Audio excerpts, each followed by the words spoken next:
What is it about these cheap lift kits that gets everybody's panties in a wad? Lift kits that are pretty much considered hot garbage are typically ones that come with springs, shocks, a few shock absorber relocation brackets. Some of them might come with a drop pitman arm and a track bar relocation bracket.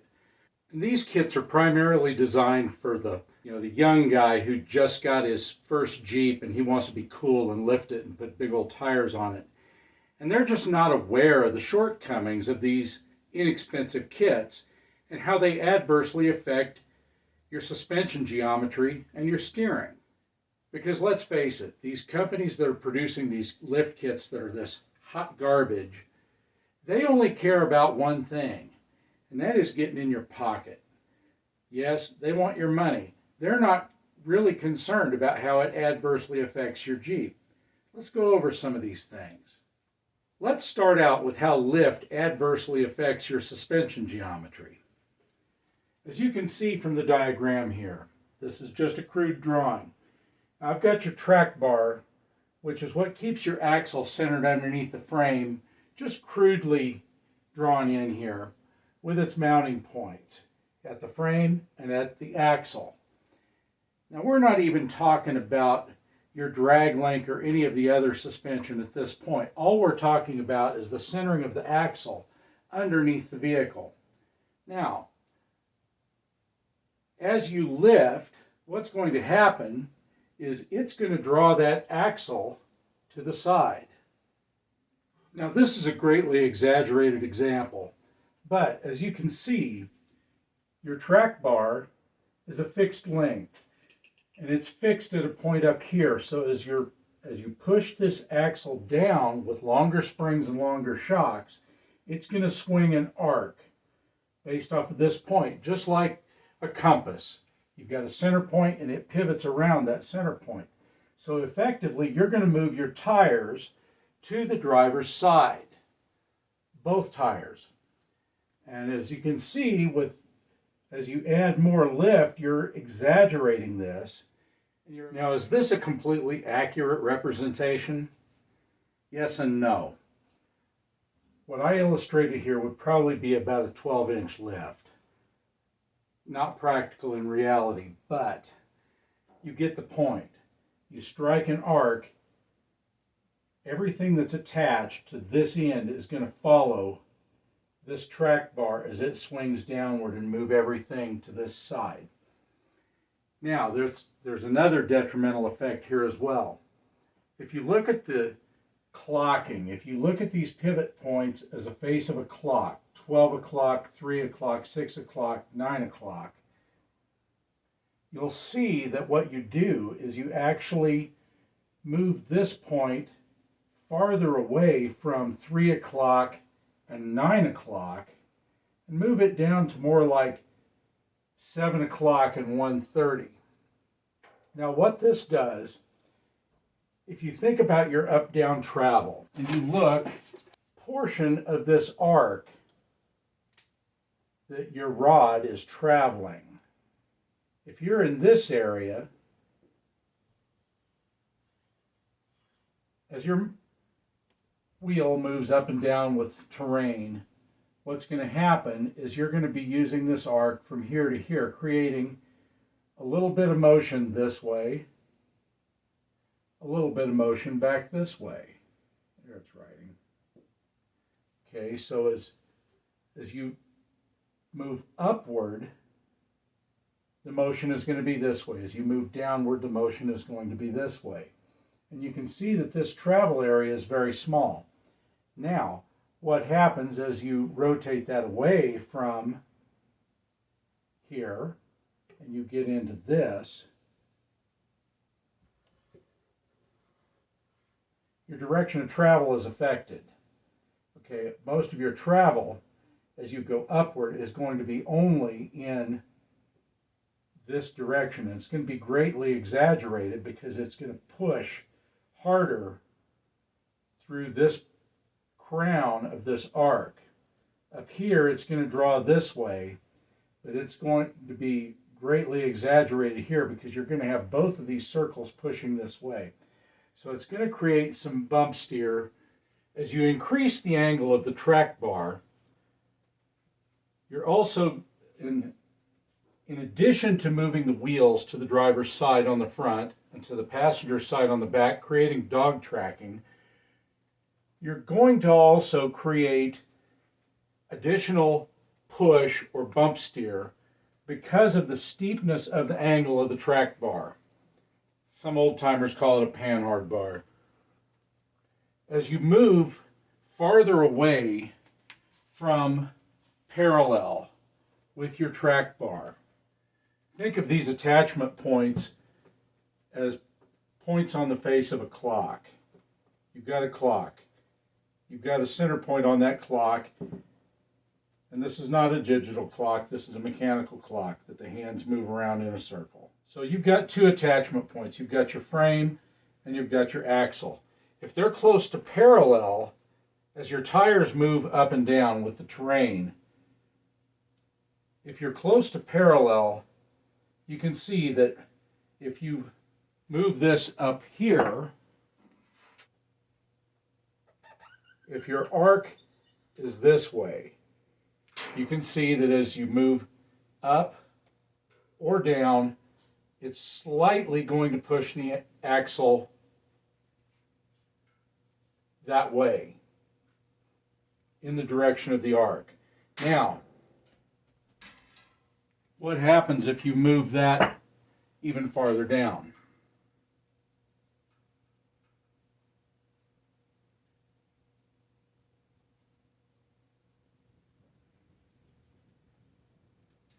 Now you made that, you've lifted your vehicle and you've pushed that to here. Great exaggeration, but you get the point. You move it to here. Now as you move this up, all of your motion is going to be shoving that axle back this way as you roll over a bump, which is also going to adversely affect you at the steering wheel.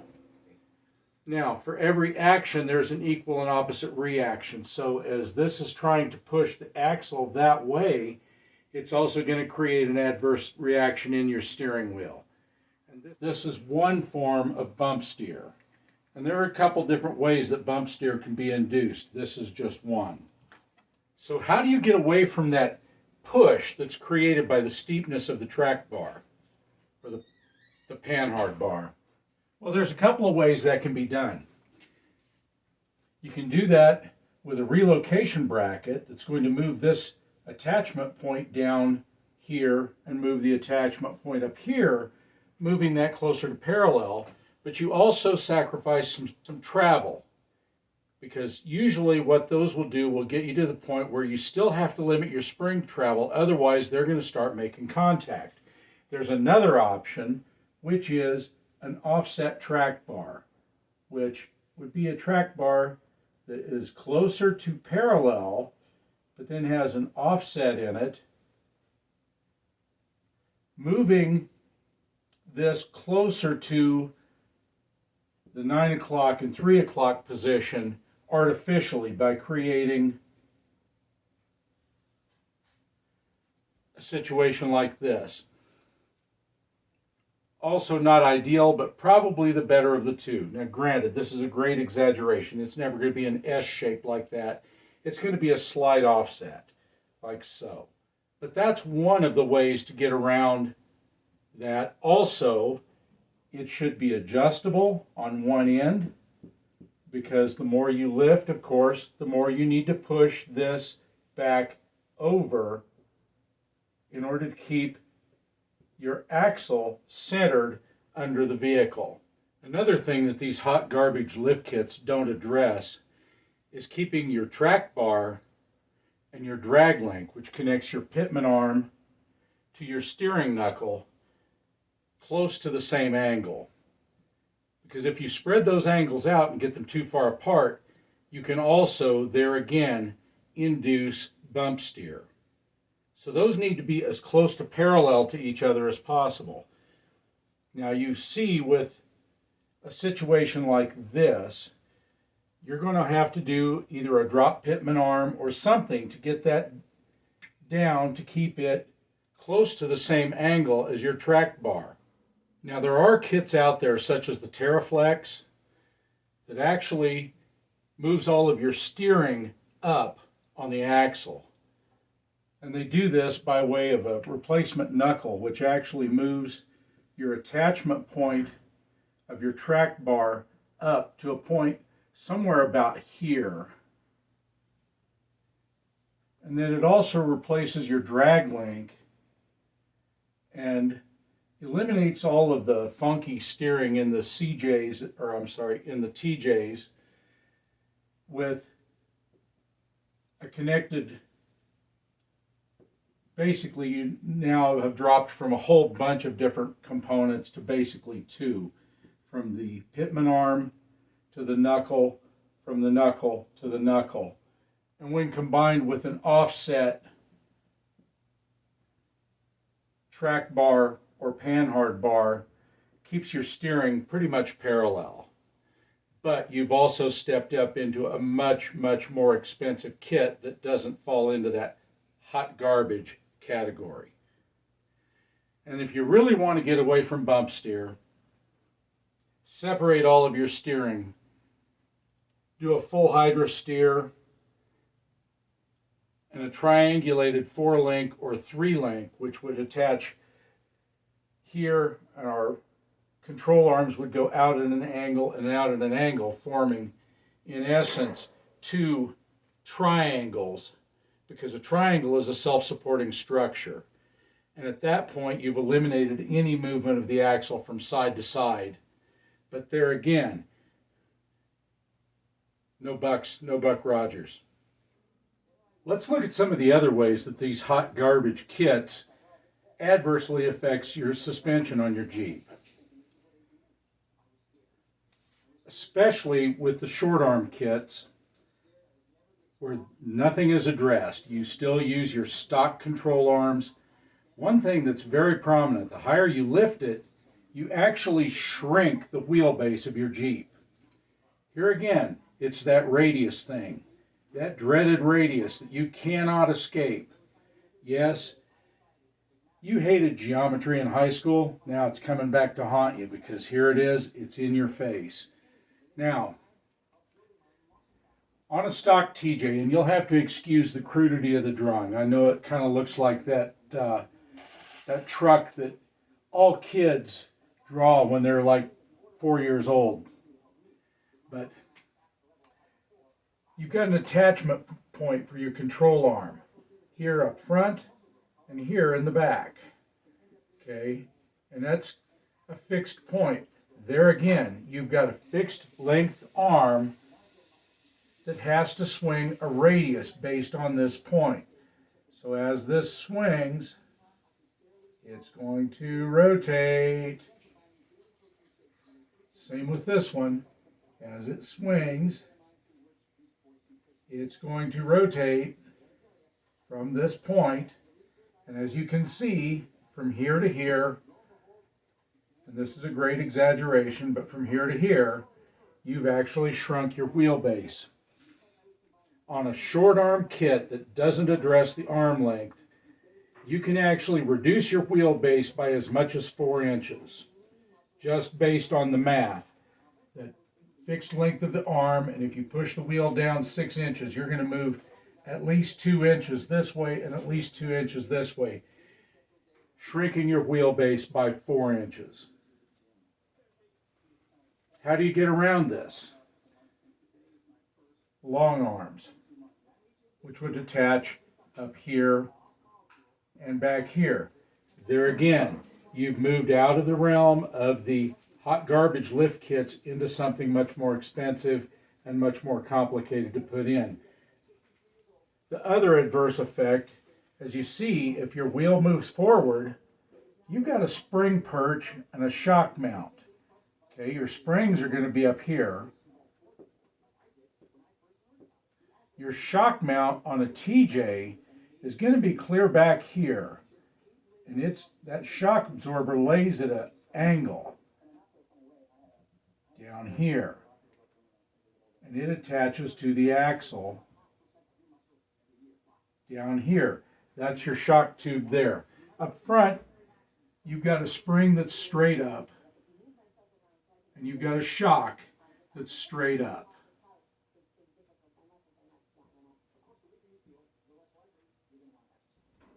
And your factory shock tube location on a TJ is actually behind the spring, creating not so much of a detrimental effect here. Yes, it does put your spring a little bit out of whack, but it doesn't really adversely affect your spring there. However, when you go into the back here, and your spring is here and your shock is laid down at an angle like this, as you rotate that wheel forward and farther away, it stretches that shock out, and it actually will make contact with your spring perch down here. Now, we've done a video on that. If you go back and check out our spring break video where we broke a spring, you'll see exactly what I'm talking about, where we had to actually modify the spring perch to make clearance for the shock tube. Not ideal, but hey, in the last 4 years of runaway inflation and out of control government spending and out of control taxation, we were limited to one of these hot garbage kits, which we've been wanting to get away from. So bear in mind these detriments that you're going to have here, and be ready to do something about them. As far as these hot garbage kits go, 3 to 4 inches is all the more I would ever recommend. Yes, there are kits out there that will lift them up to 6 inches. Man, you open up a whole new can of worms when you go with something like that. Let's take a look at the way that it adversely affects your driveline. Now, this is actually drawn to scale. This is the length of a TJ rear drive shaft, 13 1/8 inches long from the center of the U-joint to the center of the U-joint. This representation is exactly 6 inches of lift, moved forward approximately 2 inches to account for the swing of the control arm. This is your slip yoke in factory form. This is where it winds up after you lift this 6 inches. If you look right here, you'll see that you've already got contact between the yoke on your drive shaft and the yoke on your input shaft of your axle. If I was to extend this out, you'd have the exact same thing up here. That's based on a 6-inch lift. Now, the other thing that's going to happen here, you've only got so much spline in this slip yoke. So what's going to happen is that's going to move this back to where it's very near to falling off the end of the splines. At that point, you risk damaging the splines on the output shaft of the transfer case and the internal splines on the slip yoke. Now, the way you would get around that is with a super short slip yoke eliminator and an aftermarket drive shaft. So these are things that you need to consider before you go and purchase one of these massive lift hot garbage kits.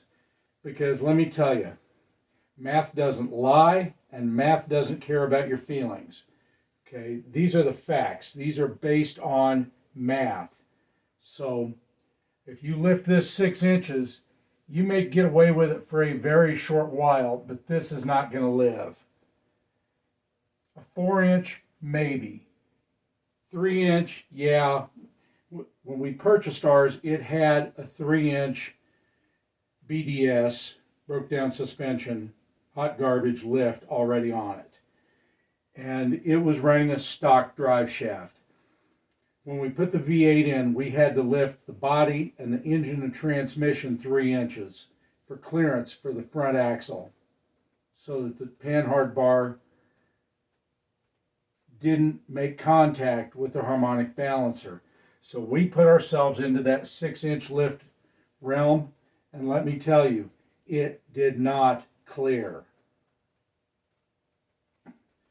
So my advice, if you've just gone out and purchased yourself a new Jeep and you're looking at putting a cheap lift kit on it, so that you can hurry up and get big old tires on it and, stop looking like a nerd.